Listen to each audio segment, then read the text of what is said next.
Sir నా పేరు శ్రీనివాసరెడ్డి. అక్కిరెడ్డి శ్రీనివాసరెడ్డి. మాది మల్లంపల్లి, పాలకుర్తి మండల్. మా కాన్స్టిట్యూషన్ వచ్చేసి పాలకుర్తి. మా ఎమ్మెల్యే యశస్విని రెడ్డి. మాది జనగాం జిల్లా, ఉమ్మడి వరంగల్ జిల్లాలో ఇప్పుడు జనగాం జిల్లా. మేము ఇక్కడ కాంగ్రెస్ పార్టీలో గత 20 సంవత్సరాల నుంచి దుగ్గ్యాల శ్రీనివాసరావు 2004లో వచ్చినప్పుడు టీఆర్ఎస్ కాంగ్రెస్ అలయన్స్లో ఉన్నప్పటి నుండి ఇప్పటి వరకు ఒకే పార్టీ, ఒకటే మా ఎజెండా ఒకటే. మేము ఎన్ని రోజులు కాంగ్రెస్ పార్టీ కోసం కష్టపడ్డాం. ఇక్కడ ఎర్రబెల్లి దయాకర్ రావు మీద మేము ఎన్నిసార్లు కష్టపడ్డా దగ్గర మెజార్టీతోటే పోయింది. జంగారావురెడ్డి జర ఎక్కువ ఓట్లతోటి ఓడిపోయాడు. ఇప్పుడు నెక్స్ట్ ఇక్కడికి వచ్చేసరికి ఏంటంటే ప్రభుత్వ వ్యతిరేకత. కానీ ఇక్కడ వరుసగా 3 టర్ములు చేసేసరికి జనాలు కూడా ఏం చేయలేని టైంలో కాంగ్రెస్ పార్టీ అనుకున్నారు. ఇప్పుడు వచ్చిన మేడం గారు మంచిగా ప్రజలకు అందుబాటులో ఉంటుంది, పనులు కూడా మంచిగా చేస్తానంటుంది, చేస్తుంది కూడా. ఆమె రాజకీయాలకు రాకముందుకే ఆమె ఇక్కడ చేసిన సేవలు చాలా ఉన్నాయి.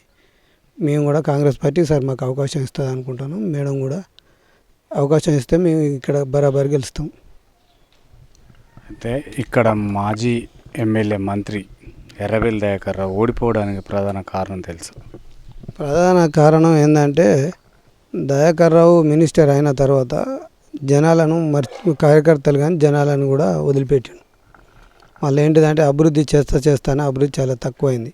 ఏ పల్లెలలో ఎక్కడ చేతనన్న పనుల కన్నా చాలా తక్కువ చేయడం. డబుల్ బెడ్రూమ్ ఇల్లు అసలు కీలకం. నెక్స్ట్ ఇంకోటి ఏంటిదంటే దళిత బంధు అనేది కూడా ఓన్లీ పార్టీ క్యాడర్, పార్టీ వాళ్ళ పేర్లు చెప్పడం, అది చాలా మైనస్ అయింది. ఒక సామాజిక వర్గానికి సంబంధించిన వాళ్ళు ఒక 400-500 మంది ఉంటే అలా 5-6 పేర్లు ఎంపిక అయ్యేసరికి కదిమలు కూడా మాకెన్నడు తిరుగుతుంది. పార్టీ అంటే కాదు కదా, కులాన్ని తీసుకోవాలి. కానీ ఒక యూనిట్గా ఒక 2-3 తీసుకుంటే కులం అయిపోదు కదా అన్న దాని మీద ప్రజా వ్యతిరేకత వచ్చి డబుల్ బెడ్రూమ్ ఒకటి, దళిత బంధు, నెక్స్ట్ నిరుద్యోగ సమస్య. ఇది మెయిన్.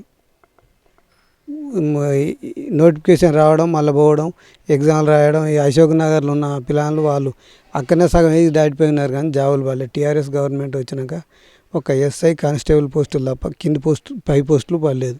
అందుకోసమే ప్రజా వ్యతిరేకతతో దయాకర్ రావు గారిని ప్రభుత్వం కూడా పోయింది. ఇప్పుడు ఎర్రబెల్లి దయాకర్ రావు గారు మంత్రి అయిన తర్వాత ఈ పాలకుర్తి నియోజకవర్గాన్ని ఎలాంటి అభివృద్ధి చేసిండు? అభివృద్ధి యావరేజ్ అయింది. అభివృద్ధి అయితే మళ్ళీ గెలవాలి కదా. పాలకుర్తి 15 సంవత్సరాల నుంచి ఒక్క పాలకుర్తి రిజర్వాయర్ చేస్తానని అదే కట్టదవ్వడం, అదే వర్క్ అవుతాను తప్ప అలా నీళ్ళు వచ్చింది లేదు, ఇంకా వేరే పారింది లేదు. అందుకోసమే ప్రజలు ఇక చూసి 5 సంవత్సరాలు ఇచ్చిండ్రు, 10 సంవత్సరాలు ఇచ్చిండ్రు. 15 సంవత్సరాల తర్వాత ఈ మాటలే కానీ పనులు కావని దయాకర్ రావుని కూడా పక్క పెట్టి ఓట్లు వేయలేదు. ఇప్పుడు ఇక్కడ కాళేశ్వరం నీళ్ళు కూడా రైతు పొలాల పంటలకు వదిలినామని చెప్పేసి తాగునీరు సాగునీరు ఇచ్చినామన్నారు కదా, మరి మీరు నీళ్లు రాలేవు అంటున్నారేంటి? మాకు కాలువలే కాలే, నీళ్ళు ఎట్లా వస్తాయి? మాకు ఇంతవరకు కాలువలు కాలే. మాకు ఉప్పుగాల నుంచి వస్తాయి అన్నారు. ఉప్పుగాల నుంచి ఇంతవరకు 1 కిలోమీటర్ కాలువ కూడా కాలే. చెర్ల కాలువలే నీళ్ళు ఎక్కడి వస్తాయి? రావు. అంతే. ఇవ్వలేదు కాబట్టి జనాలు ఓట్లు వేయలే. ఈ మాటలు చెప్పుకుంటా పోతా అంటే ఇనుకుంటా 1, 2, 3వ టర్మ్ వచ్చేసరికి ఇక చేయడు అనేది ప్రజలు పక్క ఫిక్స్ అయ్యి చేసింది. ఈసారి మేడం చేస్తుంది, నీళ్ళు వస్తాయి.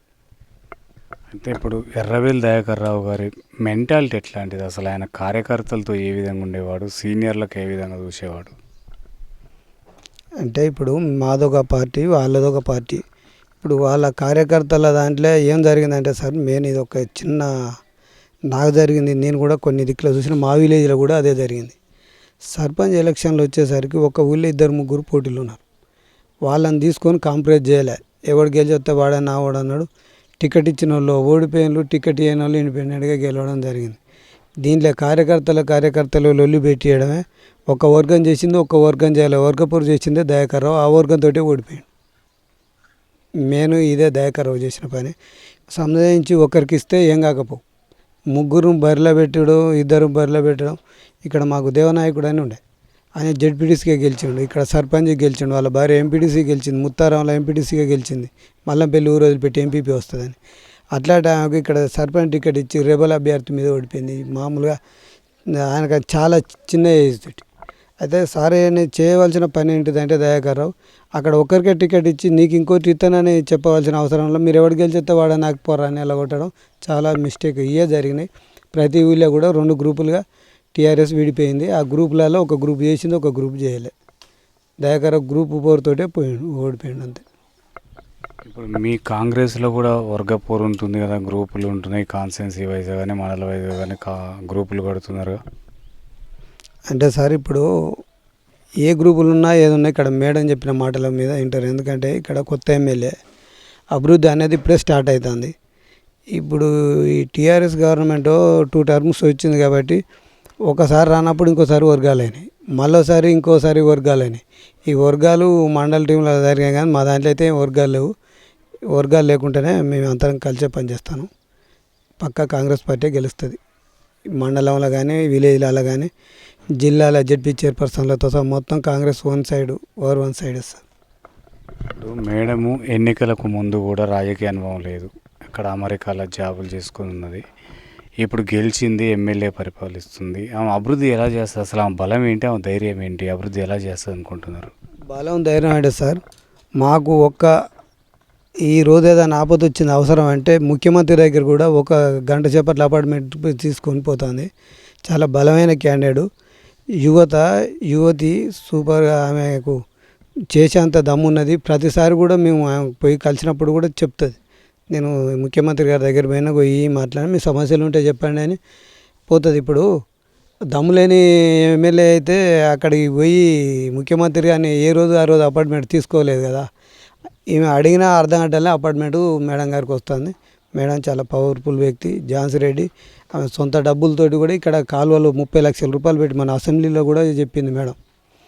నా 30 లక్షల రూపాయలు నా సొంత ఖర్చుతోటి నేను పార్టీ ఫండ్ ఏది లేకుండా కాలువలు వాళ్ళు మేము తీసిన కాలువలే వాళ్ళు నీళ్ళు ఇస్తాను అని కూడిపోయిన కాలువలు మొత్తం చెట్లు మొట్లు అన్ని తిరిగిచ్చి మేము శరీరాలకు నీళ్ళు వదిలేంది మేము అని అసెంబ్లీలో బరాబరి చెప్పింది మేడం.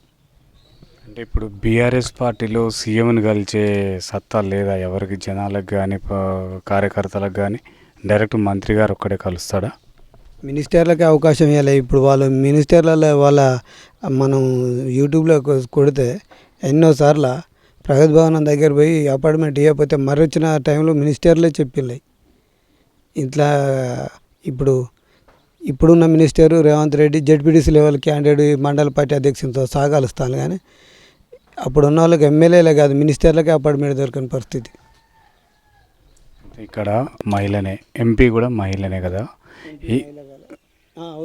ఎంపీ కూడా మహిళనే కదా. వీళ్ళు మహిళలకు ఎలాంటి రక్షణ కల్పిస్తున్నారు? ఓకేనా, మహిళలకు ఎలాంటి అంటే గత ప్రభుత్వంలో మహిళలకు రక్షణ లేదని చెప్పేసి అప్పుడు మీరే అన్నారు. ఇప్పుడు మీరు అధికారంలోకి వచ్చారు కదా, ఇప్పుడు మీరు మహిళలకు ఎలాంటి అవకాశం అంటే రక్షణ కల్పిస్తున్నారు?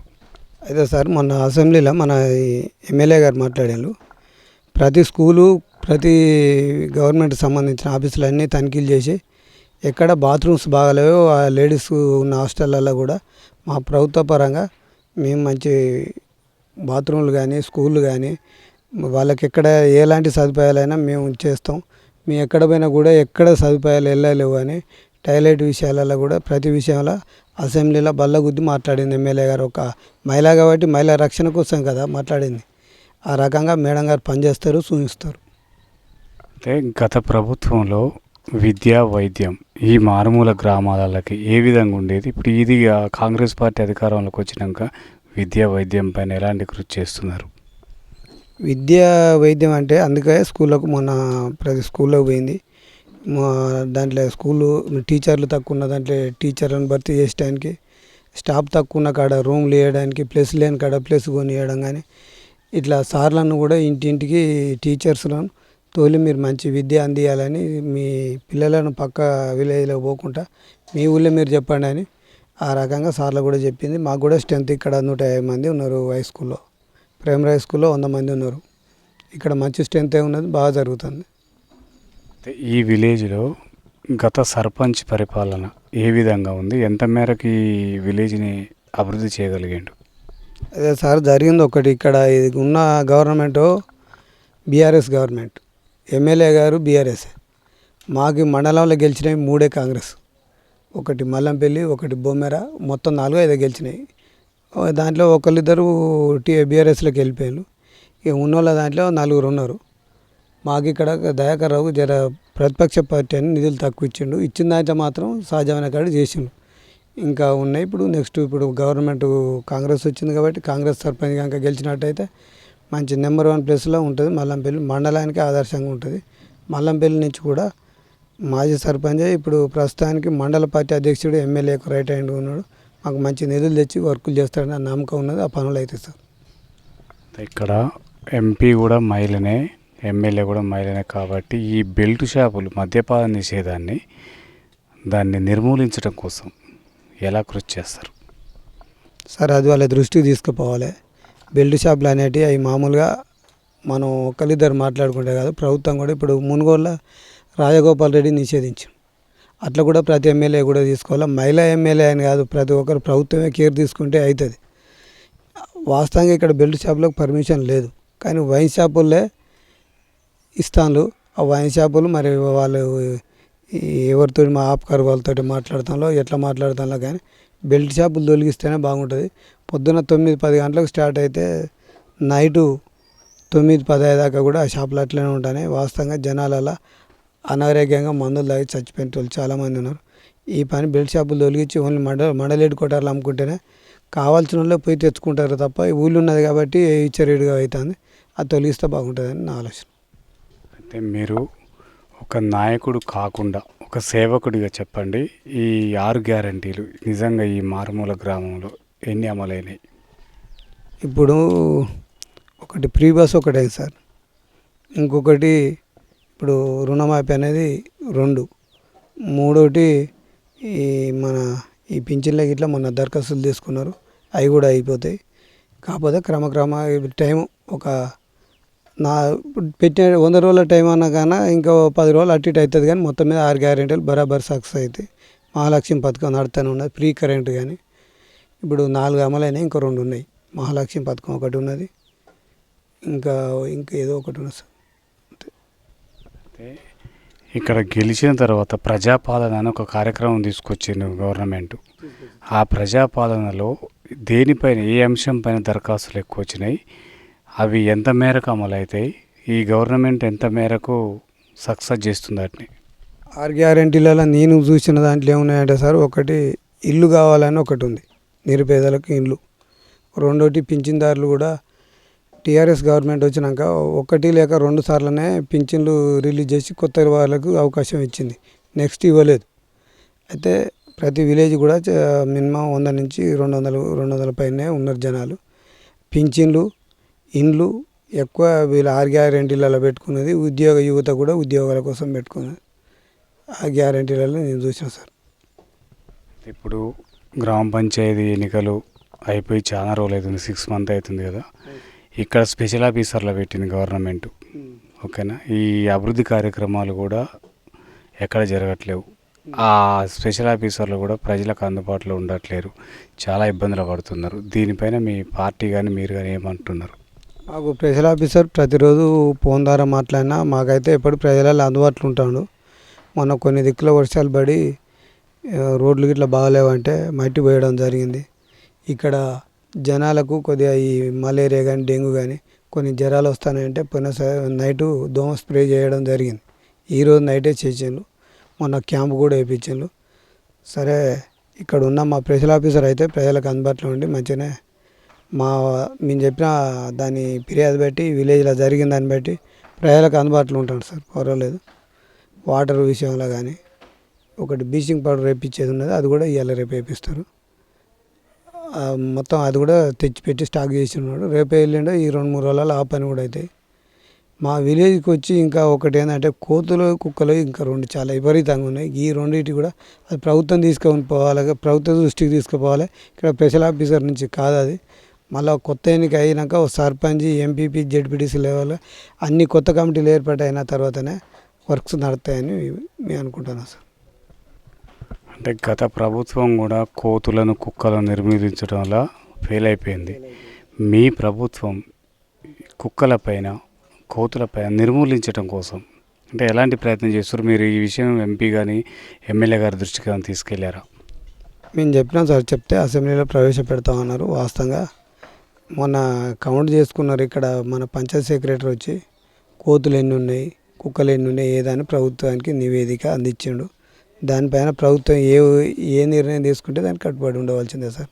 మనం చెప్పినట్టు ప్రభుత్వం చేయలేదుగా. ప్రభుత్వం అంటే ఇక వాళ్ళ నిర్ణయాలు మొత్తం మంత్రివర్గ విస్తీరణ అయిన తర్వాత అసెంబ్లీలో ప్రవేశపెడతారు. అసెంబ్లీ కాకుండా కూడా డైరెక్ట్ ఒక ప్రెస్ మీట్ ద్వారా మీడియా ప్రకారంగా చేసి దాన్ని ఏ రకంగా నిర్మూలించాలో మరి ఇంజక్షన్ ద్వారా వాటిని పట్టుకుపోయేస్తారా లేకపోతే ఇంకా ఏం చేస్తారా అనేది వేచి చూడాలి సార్. అంటే ఇప్పుడు ఎన్నికలు వస్తున్నాయి సార్, సమీపం అంటే ఇంకో 2-3 నెలలు ఎన్నికలు రాబోతున్నాయి, సర్పంచ్ ఎన్నికలు. మీరు ఓటర్లకు ఏం చెప్పదలుచుకున్నారు? మహిళా ఓటర్లకు కానీ యువతకు కానీ, అంటే మీ ప్రభుత్వం నుంచి వచ్చిన పథకాల గురించి కానీ గత ప్రభుత్వం ఏం చెప్పదలుచుకున్నారు అసలు సార్ ఇక్కడ మాకు జరిగింది ఏంటిదంటే, ఇప్పుడు నాకు తెలిసిన కాంచి కూడా నా ఏజ్ పరంగా ఇక్కడ 7-8 మంది సర్పంచులు చేంజ్ అయ్యారు. ఎప్పుడు కానీ ఇచ్చిన హామీలకు చేసే పనులకు పొంతం ఉండలేదు. ఇక్కడ మెయిన్ ఏంటంటే రోడ్లు మాకు చాలా తక్కువ అయిపోయినాయి. ఎందుకంటే అధికార పార్టీ ఒక్కటి ప్రతిపక్ష సర్పంచ్ అవ్వడం వల్ల మాకు సరిపోని నిధులు రాలేదు, వర్క్స్ తక్కువైనాయి. ఈసారి సైడ్ డ్రైనేజీలు కానీ సీసీ రోడ్లు కానీ ఇక్కడ ఎక్కడ మురికి నీళ్ళు లేకుండా మాకు గ్రామ పంచాయతీ ఆఫీస్ లేదు, ఒకటి ఆఫీస్ కట్టియడం కానీ ఇట్లాంటి ప్రజాసేవ చేయడం, ప్రజలకు అందుబాటులో ఉండి మంచి అనుకూలంగా ఉండాలని మా ఆలోచన sir. Okay sir, thank you.